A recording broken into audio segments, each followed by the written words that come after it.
दोस्तों, आप सभी को मेरे YouTube चैनल में स्वागत है। चलिए एक दिल को छू जाने वाली कहानी शुरू करते हैं। ठंड में पंखा चला के सोने वाला ससुराल। कहानी को शुरू से अंत तक सुनना, सुनने बाद सब्सक्राइब जरूर करना। यह कहानी है पायल की। नई नवेली बहू जो अपने ससुराल में नई नई आई थी। दरवाजे पर उसके गृह प्रवेश की तैयारी चल रही थी। पायल को बहुत ठंड लग रही थी। कहीं से बहुत तेज ठंडी हवा का झोंका आ रहा था। अरे, यह ठंडी ठंडी हवा कहाँ से आ रही है? बिल्कुल सीधी हवा लग रही है। ऐसा लग रहा है कि अंदर से आ रही है। कोई अलग टाइप का हीटर है क्या, जो गर्म हवा देने की बजाय ठंडी हवा फेंक रहा है? पायल ऐसा सोच ही रही थी कि तभी उसकी सांस शांति उससे कहती है, बेटा, दाहिने पैर से कलश गिराकर घर के अंदर प्रवेश करो। इस तरह पायल ससुराल में प्रवेश करती है और अंदर जाकर देखती है कि हर जगह ससुराल में पंखा ही चल रहा था। अच्छा, तो ऐसी बात है। कहीं मैं सोचूं, इतनी ठंडी हवा कहाँ से आ रही है? अभी ने इतनी तेज पंखा क्यों जला रखा है? अरे भला ठंड के मौसम में कोई पंखा जलाता है क्या? लेकिन बेचारी पायल बहुत सी बातों से अभी तक अनजान। ठंड का मौसम था, मगर इस घर में एक अजीब रिवाज था। चाहे सर्दी हो या गर्मी, पंखा जरूर चलेगा। पहली रात जब ठंड में पायल अपने कमरे का पंखा चलता हुआ देखती है तो हे भगवान, इतनी ठंड में भी ये पंखा क्यों चला रखा है? मेरे हाथ तो बर्फ जैसे हो रहे हैं। जब कमरे में रोहन आता है तब वो अपने पति रोहन से कहती है, इतनी ठंड में यह पंखा क्यों चला रहा है? अच्छा, पंखा पंखा तो चलेगा ही, इतनी गर्मी जो है। यह बात सुनकर पायल बड़ी हैरान होती है। और क्या कहा? इतनी गर्मी है? गर्मी नहीं, बल्कि अब तो ठंड है। आप ठंड में भी पंखा जलाते हो? वो क्या है ना, हमें बिना पंखे के नींद नहीं आती। इसीलिए अब पायल आगे कुछ नहीं बोलती और पहले दिन उसे ठंड में पंखे के नीचे ही सोना पड़ता है। पूरी रात ठंड में ठिठुरते हुए बिताती है और अगले दिन सुबह उसकी पहली रसोई थी। पायल तैयार होकर हॉल में आती है, जहां बाकी सभी पंखा चलाकर बैठे हुए थे। यह देखकर पायल को कंपकंपी चढ़ जाती है। सभी ने यहाँ पर भी पंखा चला रखा है। कैसे ससुराल वाले हैं मेरे? ठंड में भी इन्हें इतनी गर्मी लगती है क्या? अरे भाभी, आप क्या सोचने लगी? कुछ नहीं, मैं तो बस ऐसे ही। अच्छा, तो भाभी, आज आपकी पहली रसोई है। बताइए, आज आप हमें क्या बनाकर खिलाएंगी? जो आप कहें मैं वही बनाकर खिला दूंगी। तो एक काम कर बहू, आज हमारे लिए मस्त मस्त गर्मा गर्म छोले भटूरे बना दे। बहुत समय हो गया छोले भटूरे खाए हुए। भटूरे खाकर मज़ा ही आ जाएगा। ठीक है, मैं अभी बना देती हूँ। पायल रसोई में खाना बनाने जाती है। वो रसोई में जाती है और उनका ओपन किचन था, जिसकी वजह से बाहर चल रहे पंखे की हवा भी रसोई तक आ रही थी। बाप रे, पंखे की हवा तो यहाँ तक किचन में भी आ रही है। अब मैं कैसे लोगों को क्या बोलूँ? पंखा बंद करने के लिए भी नहीं कह सकती। आज घर में पहला दिन ही बोलेंगे कि आज से ही मेरे नखरे शुरू हो गए। ओ, मुझे तो बहुत तगड़ी ठंड लग रही है। पायल ठिठुरते हुए जैसे तैसे करके सबके पहले मैदे का आटा तैयार कर देती है और उसके ऊपर एक कपड़ा ढककर उसे साइड रख देती है। तब वह छोले उबलाकर उसमें दाल, चीनी और बाकी खड़े मसाले का छौंक तैयार करके छोले की भी सब्जी बना देती है। अब जल्दी से सबके लिए गर्मा गर्म भटूरे ही बना देती हूँ। साथ साथ पायल भटूरे भी बनाती है और सभी को गर्मा गर्म खाना परोसा जाता है। भी खाना शुरू करते हैं, लेकिन जल्दी खाना ठंडा हो जाता है। अरे बहू, कैसे छोले भटूरे बना रही है तू? भटूरा तो एकदम ठंडा है और सब्जी भी बिल्कुल ठंडी हो गई है। हाँ बहू, वैसा स्वाद नहीं आ रहा है जैसा कि आना चाहिए। वही जल्दी सब ठंडा हो गया। खाने का असली मज़ा तो गरम गरम खाने में ही आता है। हाँ भाभी, सारा खाना ठंडा हो गया। एक तो पहले से ही ठंड है और साथ में पंखा भी चल रहा है, इसीलिए खाना जल्दी ठंडा हो गया। अरे बहू, बहाने बनाना बंद कर और जल्दी जल्दी गर्मा गर्म खाना लेकर आ। पायल दोबारा सबके लिए सब्जी गर्म करने लगती है और कोशिश करती है कि सभी को गर्मा गर्म खाना परोसा जाए, लेकिन आखिर कितनी कोशिश कर पाती। इतनी ठंड में तो खाना जल्दी ठंडा होता है और ऊपर से पंखा जो चल रहा था तो खाना तो और भी जल्दी ठंडा होता ही है। सभी खाना खाते हैं, लेकिन हमने खाना खा तो लिया, लेकिन असली मज़ा तो गरम खाना खाने में आता है, वो किसी और में नहीं। बस खाना थोड़ा गर्म होता तो और मज़ा आ जाता। हाँ, मुझे भी बस खाने में यही परेशानी हुई। सर्दी में असली मज़ा तो गरम खाना खाने में ही आता है ना। सभी खाने के ठंडा होने की कमी निकल रहे थे। एक तो पहले से ही ठंड थी, ऊपर दूसरा पंखा भी चल रहा था, तो खाना बड़ी जल्दी ठंडा हो रहा था। एक तो इतनी ठंड में इनको खाना बनाकर दे रही हूँ, ऊपर से पंखा बंद करने के बजाय मेरे में कमी निकल रही है। अरे भला ठंड में कौन पंखा चलाता है। वैसे ही इतनी ठंड पड़ी हुई है और ऊपर से मेरी भी कुल्फी जम गई है। पायल ससुराल के एक ऐसे रिवाज में फंसी थी जहाँ सर्दियों में भी पंखा बंद नहीं होता था। एक रात पायल रजाई ओढ़े कांप रही थी। उसका पति रवि मोबाइल चला रहा था। सुनिए जी, जरा पंखा बंद कर दो ना, बहुत ठंड लग रही है। अरे पायल, पंखा बंद कर देंगे तो दम घुट जाएगा, हवा चलनी चाहिए, अभी तो नींद आती है, वरना बिना पंखा चले सोने में कैसा मजा। नींद आएगी आपको, मुझे नहीं। मुझे तो झुरझुरी उठ रही है, हाथ पैर जैसे बर्फ हो गए हैं। तो रजाई और ओढ़ लो ना। देखो, पंखा बंद किया तो मैं पूरी रात नहीं सो पाऊंगा। मेरी बचपन में पुरानी आदत है, पंखा चलाकर ही सोना होता है। मुझे यह बात सुनकर पायल थोड़ा खींचते हुए कहती है, अरे लेकिन यह कौन सा नियम हुआ। यह तो बिल्कुल नियम के उलट चल रहा है। सर्दियों में पंखा और गर्मियों में हीटर होता है क्या फिर। अरे हमारे घर में सब उल्टा चलता है पायल जी। यह हमारी कोल ट्रेडिशन है, लेकिन इतना भी उल्टा नहीं है कि हम गर्मी में हीटर ही चला दें। बस इतना है कि अभी यहाँ पर पंखा चल रहा है, गर्मी में एसी 16 पर चलता है, उसका टेम्परेचर भी सिस्टम है। पायल मुंह फुलाकर दूसरी तरफ मुड़ जाती है। रवि मुस्कुराकर लाइट बंद करता है।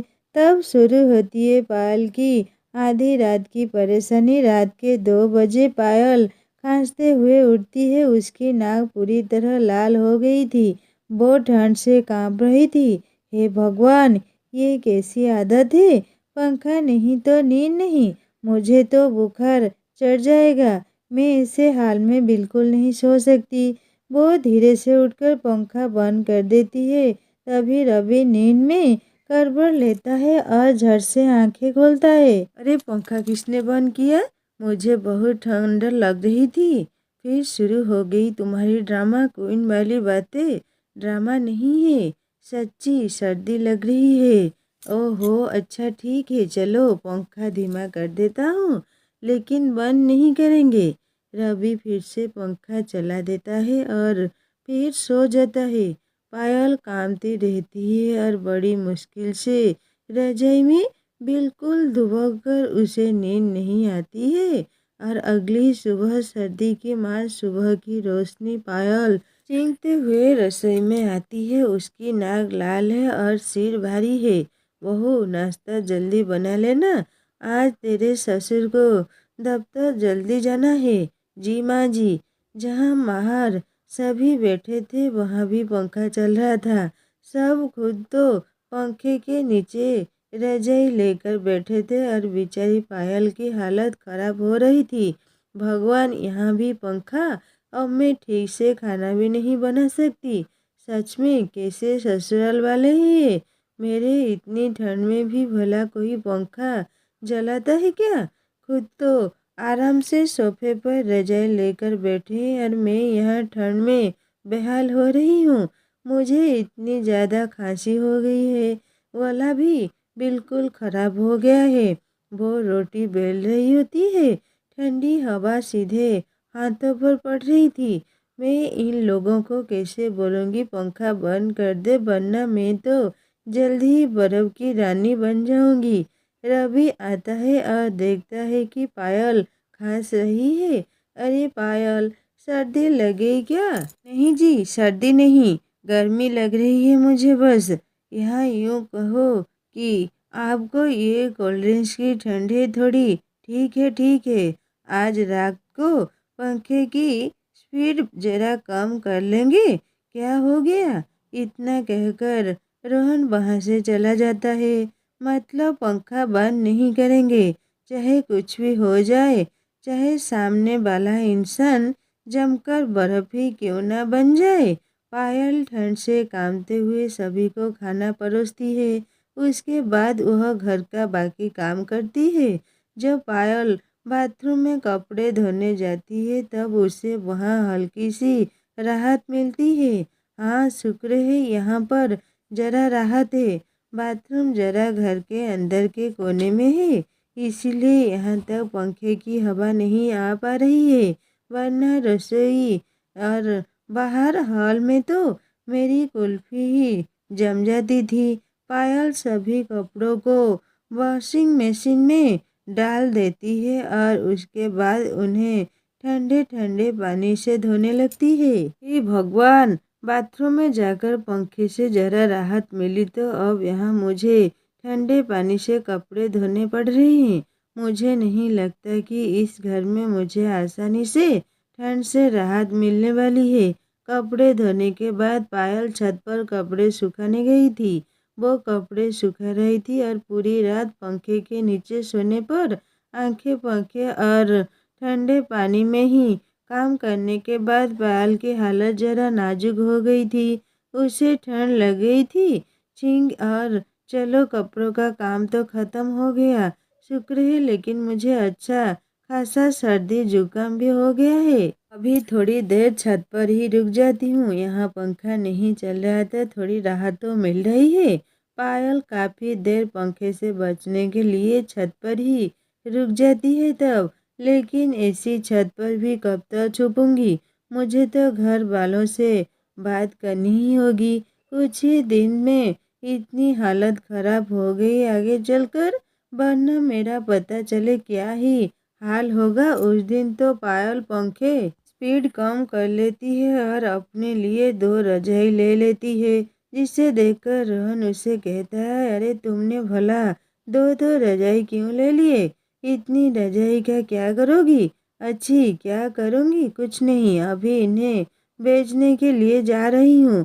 अरे करना क्या है इन्हें? इतनी सर्दी में ओढ़ कर सोऊंगी मैं आराम से, वरना पिछली 2 रातों से तो मैं ठीक से सोई भी नहीं हूँ। एक तो ठंड, ऊपर से यह पंखा कहाँ मुझे चैन से सोने देता है। तुम भी ना बड़ी नाजुक अली हो, तुम्हें कुछ ज़्यादा ही सर्दी लगती है। इतनी तो ठंड भी नहीं है। अगर पंखा नहीं चलाएंगे तो एक तो ऊपर से मच्छर परेशान करते हैं और साथ ही हमें घर में घुटन महसूस होती है। तुम्हें पता है नहीं कि इतनी ठंड क्यों लग रही है? इतनी सर्दी में काम कीजिए तब पता चलेगा। आप सभी तो पंखा चलाकर आराम से रजाई में बैठ जाते हैं, लेकिन बिना रजाई में बैठे काम तो मुझे ही करना पड़ता है ना। अरे बाबा, कोई बात नहीं, तुम्हें अभी आदत नहीं है, धीरे धीरे इसकी आदत पड़ जाएगी। इतना कहकर रोहन और पायल सो जाते हैं। रोहन तो आराम से खरोटे मारकर सो रहा है, वहीं पायल 2 रजाई में मुंह डुबका कर बड़ी मुश्किल से सोने की कोशिश कर रही थी। अगले दिन सुबह पायल इस बारे में अपने बाकी ससुराल वालों से भी बात करने की कोशिश करती है। मम्मी जी, क्या थोड़ी देर के लिए आप पंखा बंद कर देगी? मैं ठीक से काम नहीं कर पा रही हूँ, मुझे बहुत ठंड लग रही है।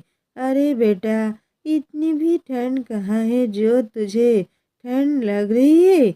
अगर इतनी ही ठंड लग रही है तो तू भी शाल ओढ़ ले, और वैसे भी काम करते हुए इतनी ठंड भला कहाँ लगती है। लेकिन मम्मी जी, ठंड में पंखा चलाने की वजह से मेरी तबीयत भी खराब हो गई है। मुझसे काम करना बहुत मुश्किल हो रहा है। अरे बेटा, तू भी ना कुछ ज़्यादा ही चुनमुई बन रही है। इतनी सी ठंड में भी भला कोई परेशान होता है? कोई बात नहीं, जब तू इस तरह काम करेगी तो धीरे धीरे तुझे भी आदत पड़ जाएगी। पहले मुझे भी लगता था, लेकिन बाद में मुझे भी आदत पड़ गई। लेकिन मम्मी जी, अगर आप पंखा नहीं चलाएंगे तो आपको इतना मोटा कंबल लेकर बैठने की कोई ज़रूरत नहीं होगी, और मुझे भी शाल या इतने एक्स्ट्रा कपड़े पहनने की ज़रूरत नहीं होगी। ठंड तो वैसे भी है, लेकिन पंखा जलाकर हम ठंड और ज़्यादा ही बढ़ा रहे हैं और कुछ नहीं। अरे भाभी, हमें बिना पंखे के बिल्कुल भी अच्छा नहीं लगता। जब तक हमें हवा नहीं लगती तब तक हमें मज़ा नहीं आता। गर्मियों में भी हम चूल्हा पर एसी करके सोते हैं। हमें इसी तरह हवा में रहने की आदत है, वरना हमें घुटन होती लगती है। गर्मी में भी हम इतने मोटे कंबल लेकर सोते हैं, बिल्कुल शिमला रहने जैसा एहसास होता है। फिर हमें यह बात सुनकर पायल अपना माथा ही पीट लेती है और कहती है, इससे अच्छा एक बार जाकर शिमला ही घुमाते। जितना यहाँ बिजली का बिल बढ़ा रहे हैं, कम से कम असली शिमला में होने का तो एहसास होता जो यहाँ नकली शिमला बना रखा है। यह सब तो छोड़ बहू, जा एक काम कर, हमारे लिए गर्मा गर्म चाय बनाकर ले आ। इतना सोच मत तू, हमारे साथ बैठकर चाय पी ले, अब सब ठीक हो जाएगा। शांति और रिया खुद तो सोफे पर बड़ा सा कंबल लेकर आराम से बैठी थी। यहाँ पायल की मजबूरी नहीं समझती थी, और पायल गुस्से में पैर धमकती हुई रसोई में चली जाती है। वह गैस पर पतीला चढ़ाकर उसमें पानी, चाय पत्ती और चीनी डालकर उसे उबालने लगती है। पायल गुस्से में तिलमिला रही थी। खुद तो सोफे पर आराम से कमर के अंदर बैठे हुए और मुझे कह रहे हैं कि ठंड कहाँ है। अरे इनकी भी हद होती है। मुझे तो इन लोगों ने इंसान नहीं रोबोट समझ लिया है कि मुझे तो सर्दी जुकाम होगा ही नहीं। अच्छी देखो जरा मेरा कैसा बुरा हाल हो रहा है। और पायल सबके लिए चाय बनाकर ले आती है और टेबल पर रख देती है। सब आराम से सोफे पर बैठकर ऊपर से कंबल ओढ़कर टीवी देख रहे थे। कितनी सर्दी है, लेकिन मज़ा आ रहा है। बिल्कुल सामने गर्मा गर्म चाय का प्याला रखा है, लेकिन मन नहीं कर रहा है कि कंबल से हाथ बाहर निकलकर हम चाय पी ले। सच कहा मम्मी, ऐसा मन हो रहा है कि कोई हमें खुद अपने हाथों से चाय पिला दे, और हमें कंबल से बाहर हाथ निकालने की ज़रूरत ही ना पड़े। हाँ बिल्कुल, उसके लिए भी अलग से नौकरानी रख लो ना।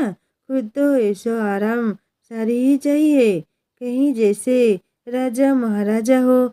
हम पायल वहाँ से चली जाती है, और थोड़ी देर बाद वहीं दूसरी तरफ जब दोनों चाय का कप उठती है तो देखती है कि चाय बिल्कुल ठंडी हो गई है। शांति पायल को आवाज़ लगाती है, अरे पायल बहू कहाँ है, जरा इधर तो आना।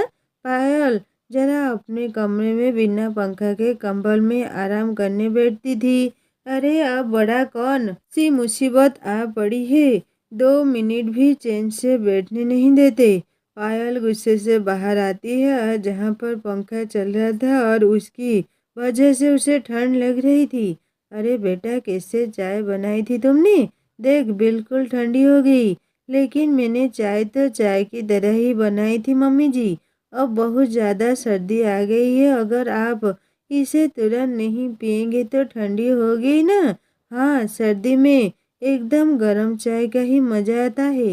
एक काम कर बहू, तू इसे दोबारा गर्म करके ले आ हमारे लिए। पायल गुस्से में चाय के कप लेकर जाती है और दोबारा चाय को उबालने लगती है। इन लोगों को तो खुद तो गर्मा गर्म चाय चाहिए, लेकिन इतने मोटे कंबल में बैठी हैं।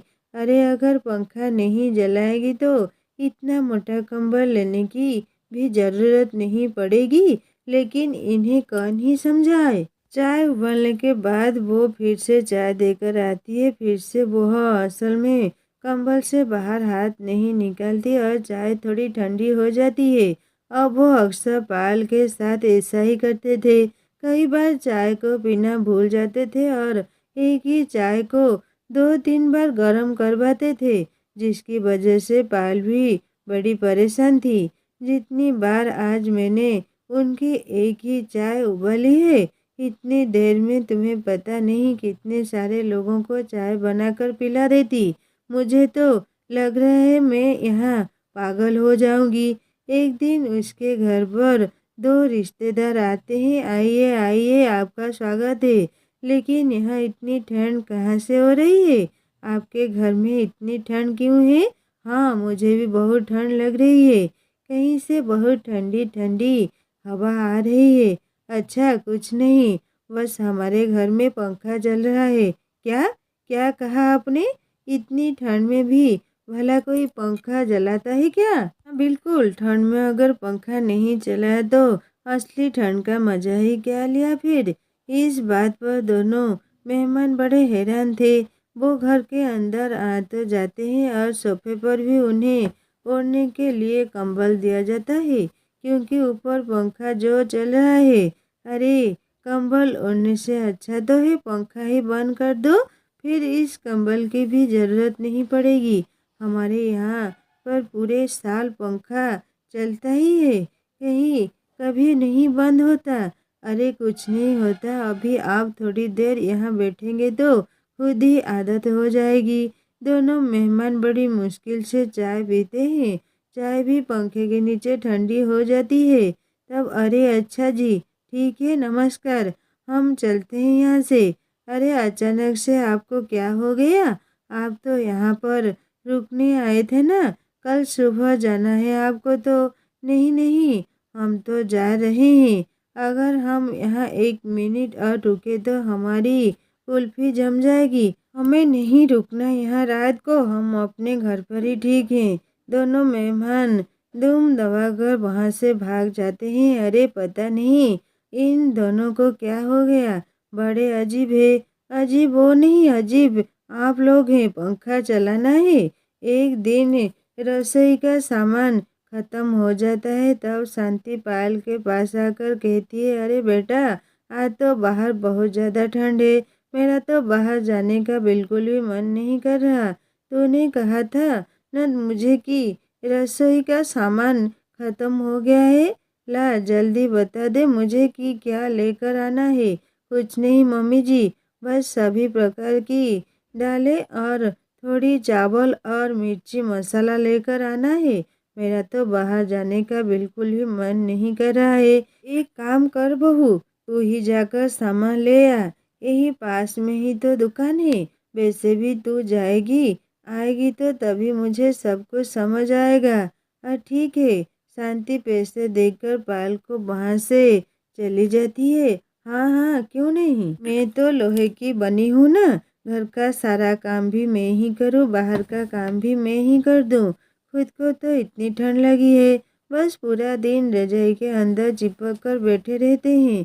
मुझे तो ठंड लगती ही नहीं है, ऊपर से घर में पंखा और चला देते हैं।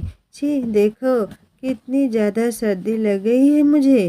पहले कभी ऐसा नहीं होता था मेरे साथ। अरे पहले तो मैं राज करती थी, मेरे मायके में कभी इतनी परेशानी नहीं हुई मुझे। पायल आराम से सुबह के 11 बजे अपने बिस्तर में रजाई में खरोटे मार रही थी। तभी वहाँ उसकी माँ सुमन उसके लिए चाय लेकर आती है। अरे मेरी रानी बेटिया, उठ भी जा, अब कितनी देर तक सोती रहेगी? देख, आज तो मैंने तेरे मनपसंद के चाय पकौड़े बनाए हैं।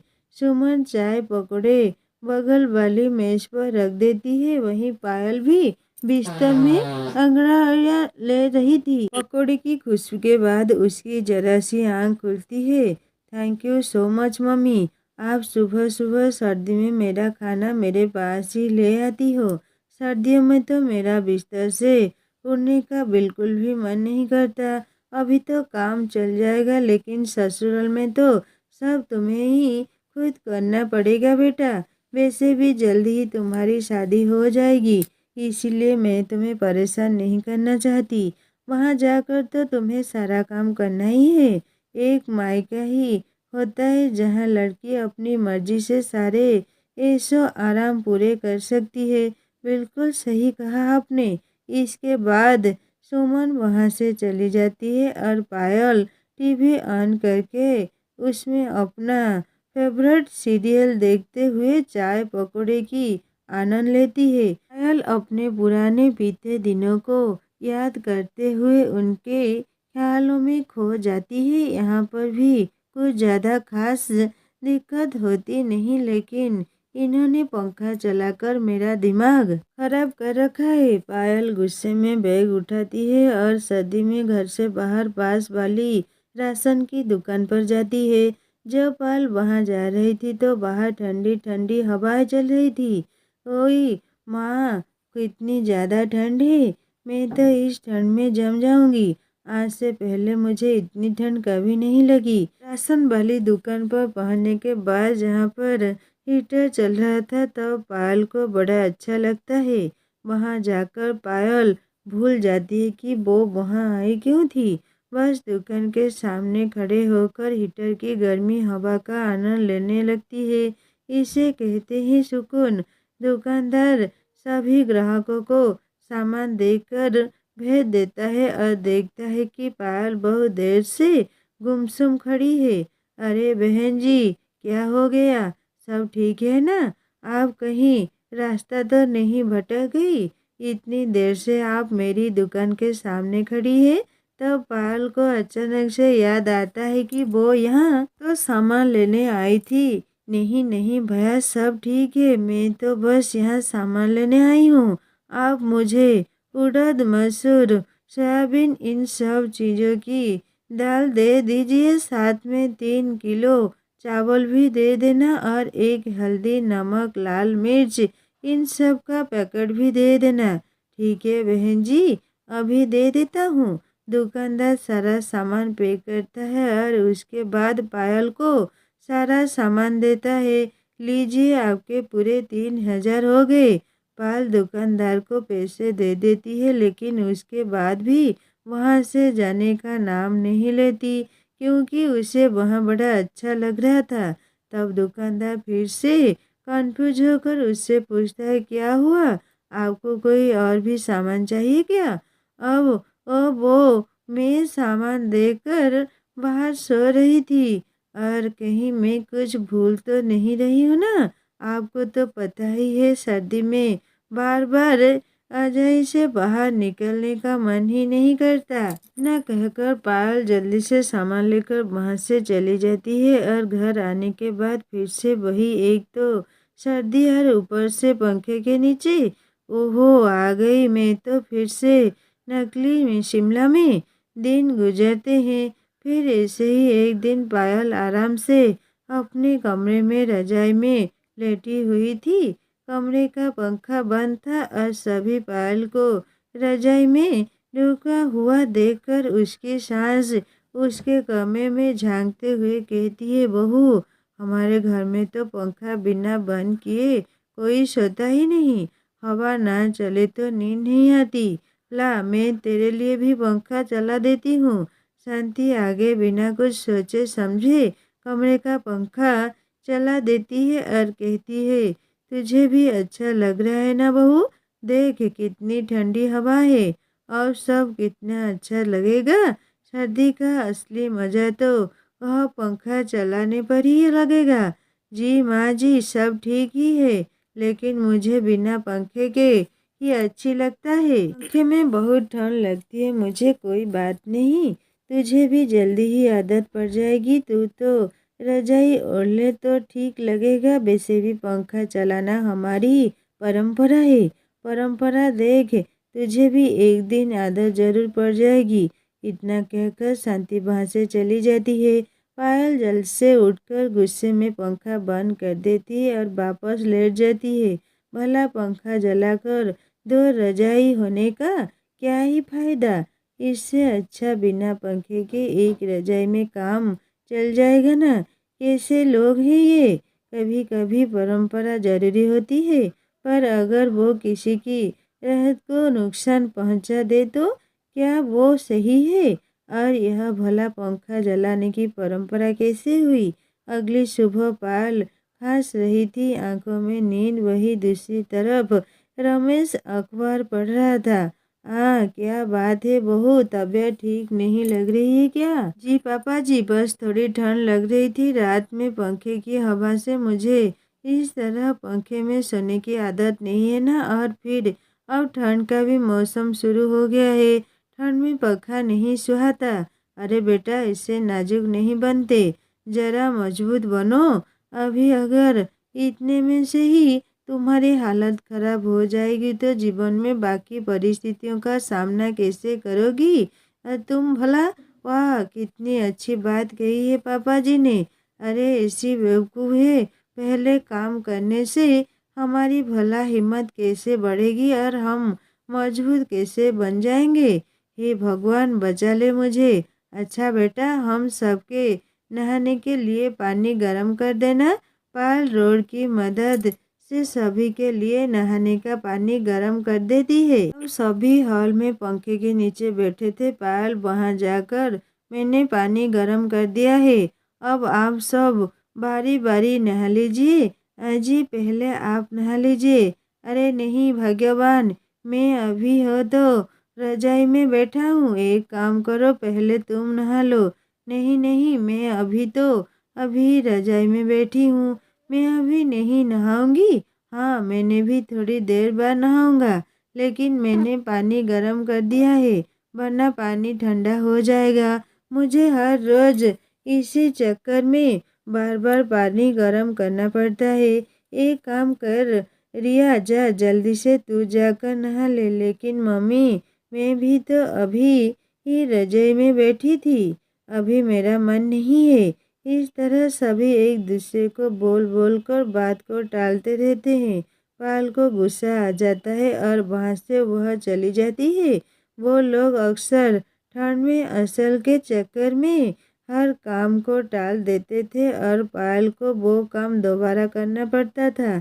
एक दिन पायल कुछ काम से पड़ोसन के घर जाती है। अरे पायल बहू, आजा। कैसे आना हुआ। कुछ नहीं आंटी जी, बस थोड़ी सी चीनी चाहिए थी, इसीलिए क्या आप मुझे एक कटोरी चीनी दे देंगी। हाँ ठीक है, मैं अभी ला कर देती हूँ।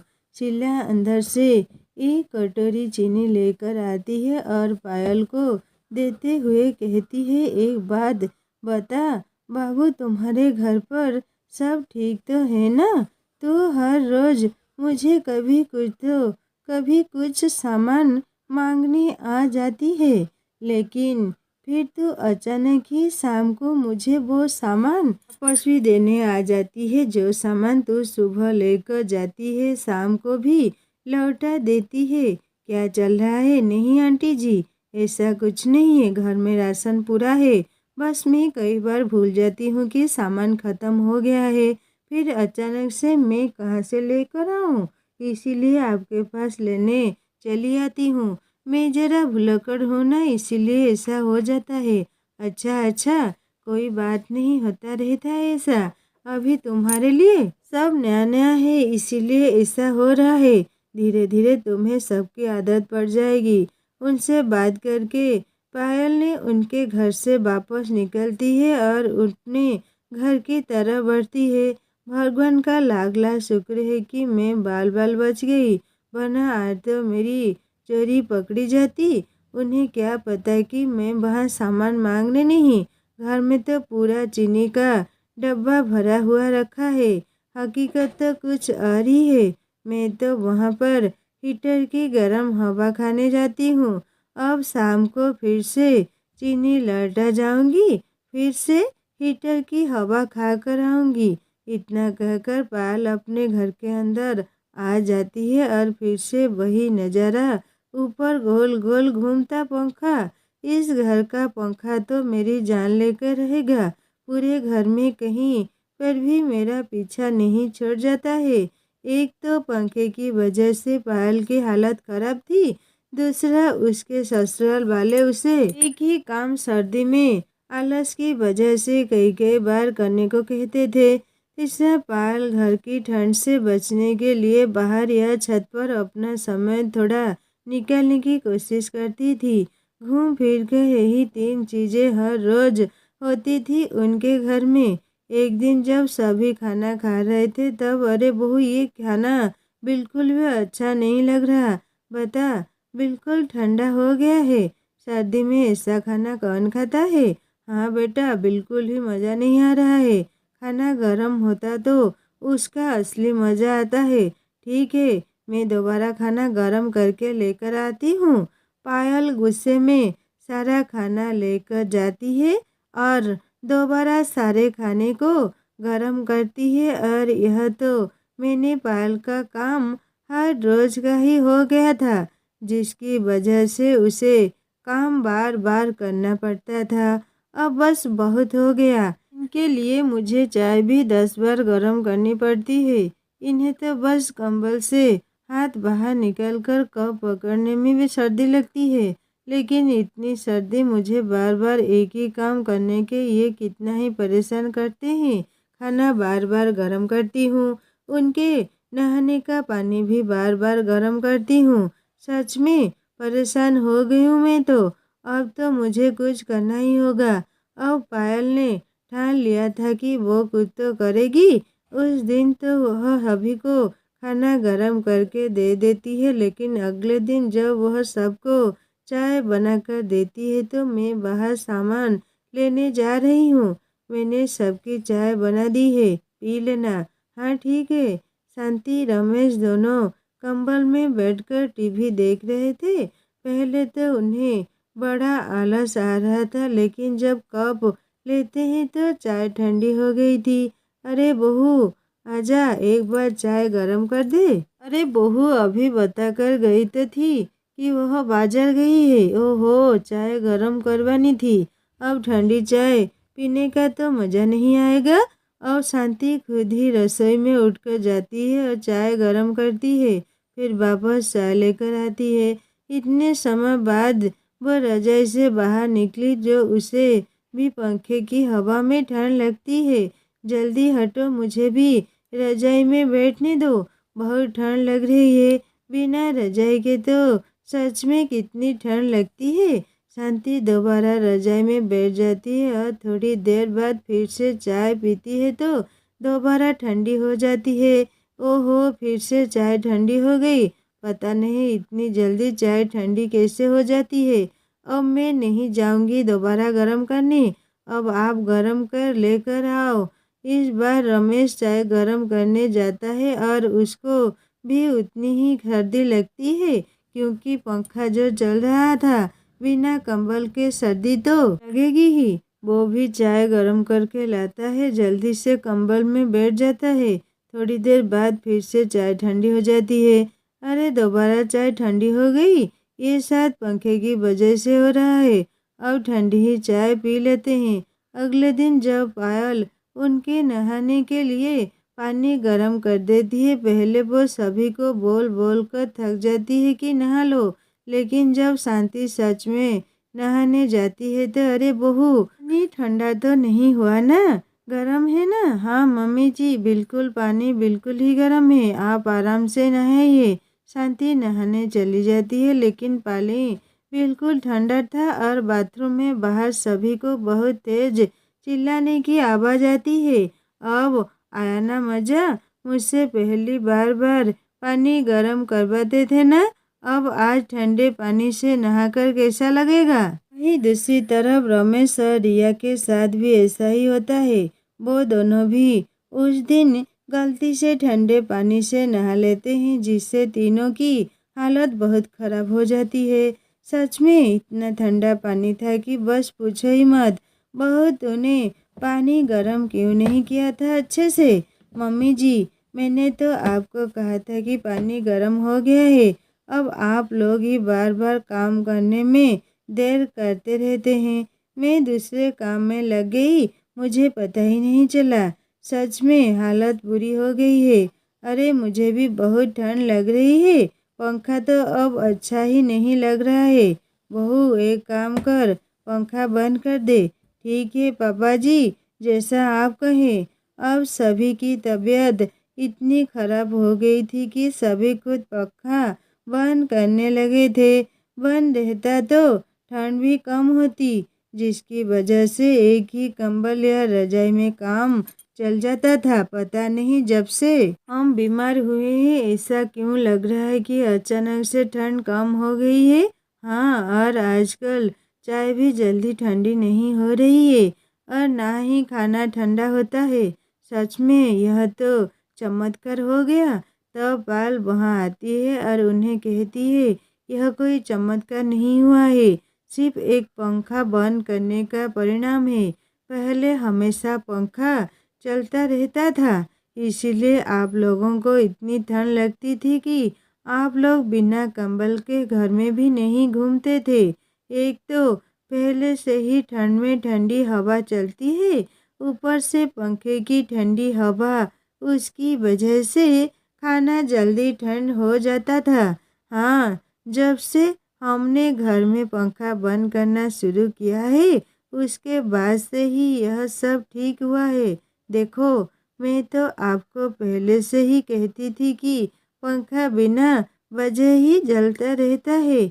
एक तो पहले ही इतनी ठंड है, ऊपर से पंखे की जरूरत नहीं होती। अब मेरी भी तबीयत ठीक रहने लगी है, वरना पंखे के नीचे काम करने में मेरी तो हालत हमेशा खराब रहती थी। सही कहा बहू तूने। जब हमारी तबीयत खराब हुई और डॉक्टर ने हमें पंखा बंद करने को कहा, कल आई, वरना हम कहाँ तेरी बात समझने की कोशिश कर रहे थे। हाँ, बिना पंखे के भी सर्दी का असली मज़ा है। इस तरह उन्हें यह बात समझ आ जाती है कि बिना पंखा चलाए भी सब ठीक है। जरूरी नहीं कि पंखा चलाकर ज़्यादा सर्दी का एहसास लिया जाए। सर्दी तो सर्दी है ना। दोस्तों, कहानी को यहीं पर ख़त्म करती हूँ। कैसी लगी कहानी मुझे कमेंट करके बताएगा और सब्सक्राइब करके बेल आइकन ज़रूर दबा देना। और एक नई कहानी के साथ जल्दी आऊँगी। नमस्ते।